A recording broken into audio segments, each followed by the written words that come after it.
ओ Warner brothers, क्या हो गया है आपको? एक टाइम था जब आप ऑडियंस को dark night, joker, Harry Potter जैसी कुछ शानदार फिल्में दिया करते थे, और अब गॉडजिला वर्सेस कॉन्ग के बाद मॉर्टल कॉम्बैट। वैसे भी पब्लिक मॉर्टल कॉम्बैट जैसी फिल्मों में स्टोरी लाइन और ड्रामा देखने तो नहीं आते, वो आते हैं धमाकेदार एक्शन फाइट सीन्स देखने जिसमें हर तरफ खून खराबा हो। और मॉर्टल कॉम्बैट ने इस मामले में काफी अच्छा काम किया है और एक इंटेंस और discipline martial art fight scenes दिखाकर लोगों को एंटरटेन किया है। मॉर्टल कॉम्बैट गेम पे बनी पहली फिल्म 1995 में रिलीज हुई, जो बॉक्स ऑफिस पे कुछ खास कमाल नहीं कर पाई, और 1997 में आई दूसरी film मॉर्टल combat annihilation box office पे बुरी तरह पिट गई, और उसके 20 साल बाद 2021 में रिलीज हुई तीसरी फिल्म ना तो कुछ खास कमाल कर पाई और ना ही कमा पाई, और जितनी तेजी से ये फिल्म आई उतनी ही तेजी से वापस भी चली गई। तो आइए देखते हैं डायरेक्टर साइमन ने अपनी मॉर्टल कॉम्बैट फिल्म में ऐसा क्या राज छुपा रखा है। मॉर्टल कॉम्बैट फिल्म बेसिकली एक फाइटिंग टूर्नामेंट पे बेस्ड है जिसका नाम मॉर्टल कॉम्बैट है, और ये फाइट दो दुनिया के बीच लड़ी जा रही होती है, एक आउटवर्ल्ड और दूसरा अर्थ। इस फाइट में आउटवर्ल्ड के फाइटर्स को लीड कर रहा सोल ईटर मतलब आत्मा खा जाने वाला दानव हैंग संग अर्थ के फाइटर से 9-0 से आगे चल रहा होता है, और अर्थ पे कब्जा करने के लिए उसे मात्र एक फाइट और जीतनी होती है। फिर भी हैंग संग अपने नापाक इरादों से बाज नहीं आ रहा था और अर्थ पे मौजूद सभी फाइटर्स को टूर्नामेंट शुरू होने से पहले ही मरवाता जा रहा था। अब मॉर्टल कॉम्बैट की इस फाइट में कितने फाइटर्स हैं, कितनी टीम्स है, इसका जज कौन है और इस फाइट की टाइमिंग क्या है, डोंट नो। खैर, आगे की कहानी में हैंग संग को हम जैक कहकर बुलाएंगे। 300 साल पहले जैक अपने फाइटर बी हान को अर्थ पे मौजूद निंजा क्लैन के एक फाइटर हेंजो हसासी और उसकी पूरी फैमिली को मारने भेजता है ताकि उसका वंश हमेशा के लिए खत्म हो जाए, और बी हान अपनी टीम के साथ इस काम को अंजाम देता है, जिसमें वो हेंजो के साथ साथ उसकी वाइफ और उसके एक बच्चे को भी मार देता है। पर मरने से पहले हेंजो की वाइफ अपने न्यूली बॉर्न बेबी को अंडरग्राउंड में छुपा देती है। अब हेंजो के मरते ही उसकी बॉडी मैजिकल पावर से जलकर गायब हो जाती है और वो नरक में कहीं कैद हो जाता है। इधर अर्थ के फाइटर्स को लीड कर रहा गॉड ऑफ थंडर राइडन हेंजो के न्यूली बॉर्न बेबी को उसके घर से बचाकर कहीं छुपा देता है, और इस तरह हेंजो का वंश इस बच्चे के सहारे आगे बढ़ता है और लगभग 300 साल गुजर जाते हैं। अब प्रेजेंट में हेंजो हसासी का वंशज कोल यंग एक एमएमए फाइटर होता है और उसकी एक वाइफ और एक बेटी भी होती है। कोल यंग अपने पास्ट से पूरी तरह अनजान अपने एमएमए फाइट में लगा होता है और अपनी फैमिली के साथ एक अच्छा टाइम स्पेंड कर रहा होता है। तभी उसके ऊपर सब जीरो का अटैक हो जाता है। अब ये सब जीरो वही फाइटर होता है जिसने कोल के पूर्वज हेंजो हसासी को मारा था, जिसका नाम पहले बी हान था। नाम चेंज करने की वजह डोंट नो।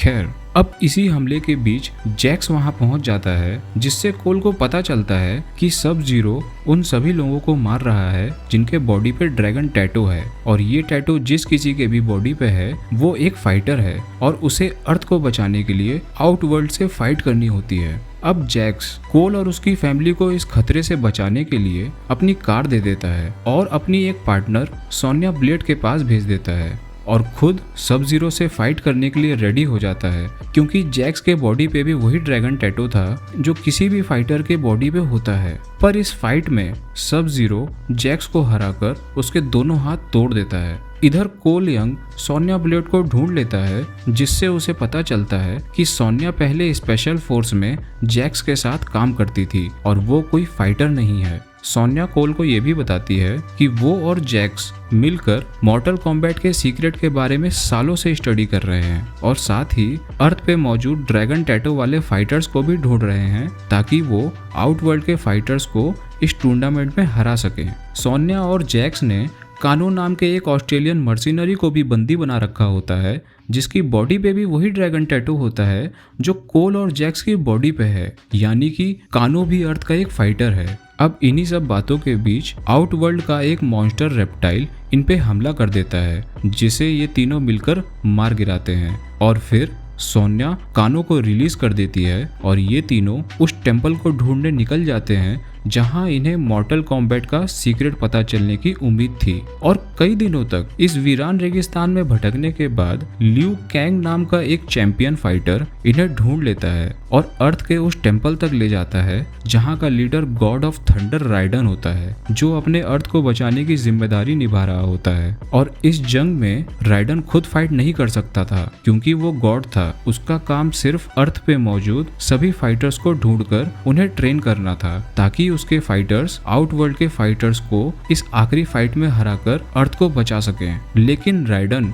जब इन तीनों नमूनों को देखता है तो वो इन्हें नूब कहकर ललकारने लगता है, जिसमें सोनिया को बेवजह राइडन की डांट सुननी पड़ती है। जबकि रियल फाइटर्स तो कोल और कानो होते हैं जो अभी भी इस फाइट के लिए रेडी नहीं थे। आगे चलकर लियू इन्हें अपने पार्टनर कुंग लाओ से मिलाता है और फिर घायल बड़े जैक्स के पास ले जाता है, जिसने सब जीरो से फाइट करते वक्त अपने दोनों हाथ गवा दिए थे, जिस वजह से उसे मैकेनिकल हैंड का यूज करना पड़ता है। इसी बीच जैक्स अपने फाइटर्स के साथ उन पे सरप्राइज अटैक कर देता है, पर राइडन अपनी पावर से एक शील्ड बनाकर उन्हें रोक देता है, जिस बात पे जैक राइडन के फाइटर्स को नूब कहकर उन्हें मारने की धमकी देता है और फिर वहां से वापस अपने आउटवर्ल्ड चला जाता है। अब ये फाइट शुरू होने में काफी कम समय रह गया था, इसीलिए राइडन तुरंत इन्हें अपनी ट्रेनिंग शुरू करने का ऑर्डर देता है। अब पहले से ट्रेंड फाइटर लियू और लाओ कोल और कानो की ट्रेनिंग शुरू कर देते हैं, जिसमें इन्हें अपनी सीक्रेट स्पेशल पावर अनलॉक करनी होती है। पर काफी कोशिश के बाद भी दोनों अपनी पावर्स अनलॉक करने में नाकाम रहते हैं। इसी बीच खाना खाते वक्त कानो की लाओ से कुछ बहस हो जाती है, जिस बात पे कानो को गुस्सा आते ही उसकी सीक्रेट पावर अनलॉक हो जाती है। पर इधर कोल के काफी ट्रेनिंग के बाद भी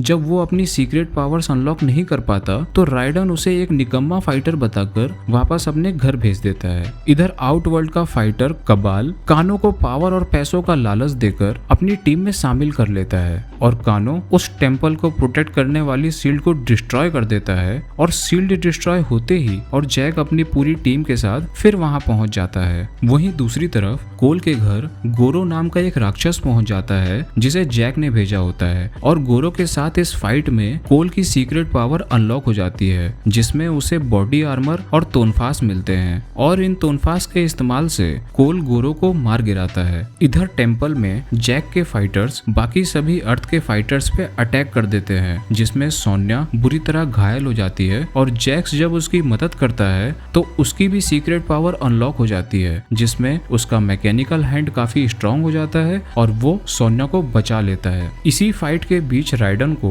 कोल के पावर अनलॉक कर लेने का भी पता चल जाता है और वो कोल को वापस टेम्पल बुला लेता है। अब राइडन जैक को कोल के बारे में बताता है कि कोल उसी निंजा वॉरियर हैंजो हसासी का वंशज है जिसके परिवार को मरवाकर तुमने उसके वंश को खत्म करने की कोशिश की थी। पर जैक को राइडन की बातों का घंटा फर्क नहीं पड़ता और वो अपने फाइटर्स को उन पे अटैक करने का ऑर्डर देता है और जैसे ही राइडन अपनी पूरी टीम को एक सेफ जगह ले जाने के लिए टेलीपोर्ट करता है तभी सब जीरो कोल को मारकर उसे टेम्पल में ही अकेले रोक लेता है। अब कोल को बचाने के चक्कर में लाओ टेलीपोर्ट होकर वापस टेम्पल तो आ जाता है पर जैक के हाथों मारा जाता है क्योंकि जैक उसकी आत्मा खा जाता है और कहते हैं आत्मा बराबर खाते रहने से ही जैक बुढ़ा नहीं होता। इधर कोल लाओ के जिगरी दोस्त लियू को संभालने की कोशिश करता है और उसे भी उस सेफ जगह ले जाता है जहां राइडन बाकी सभी फाइटर्स को पहुंचा चुका था। अब इन सब फाइटर्स का प्लान आउटवर्ल्ड के फाइटर्स को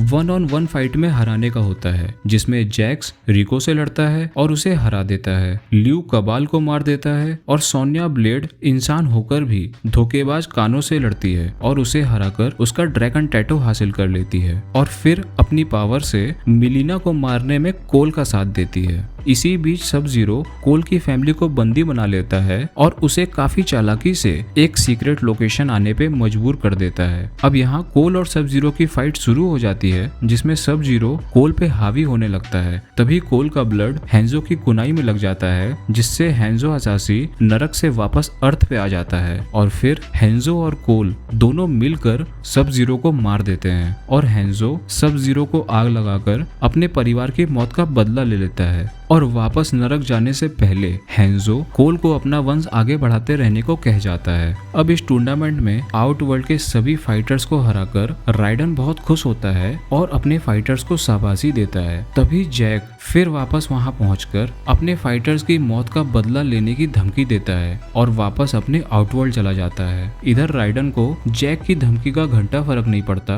और अपने फाइटर्स को चिल मारकर ट्रेनिंग करने को कहता है। इसी के साथ मूवी यहाँ खत्म होती है। गॉडजिला वर्सेस कॉन्ग मूवी देखने के जस्ट बाद मॉर्टल कॉम्बैट देख लेने से हैंगओवर की उम्मीद की जा सकती है। इसलिए द मूवी मैन शो आपके इस हैंगओवर को दूर करने के लिए द रेड और ओम बक जैसी कुछ शानदार एक्शन मूवीज रिकमेंड करता है, जिसमें जबरदस्त फाइट सीन्स के साथ साथ इमोशंस, ड्रामा और एक सॉलिड स्टोरी लाइन भी है। मॉर्टल कॉम्बैट फिल्म का इन डेप्थ प्लॉट इस गेम के फैंस को ही अच्छी तरह समझ आ सकता है। गेम्स पे बेस्ड मूवीज पहले भी इस तरह के एक्सपेरिमेंट्स कर चुकी हैं, जैसे Far Cry, Tomb Raider, Angry Bird, और इस रेस में सबसे आगे 1993 में रिलीज हुई सुपर मारियो ब्रॉस थी, जिस मूवी का तो पता नहीं पर ट्रेलर काफी एंटरटेनिंग था। तो आज के लिए बस इतना ही। अगर आपको हमारा ये एक्सप्लेनेशन पसंद आया हो तो प्लीज लाइक करें, सब्सक्राइब करें और कमेंट्स करके अपनी राय जरूर दें। धन्यवाद।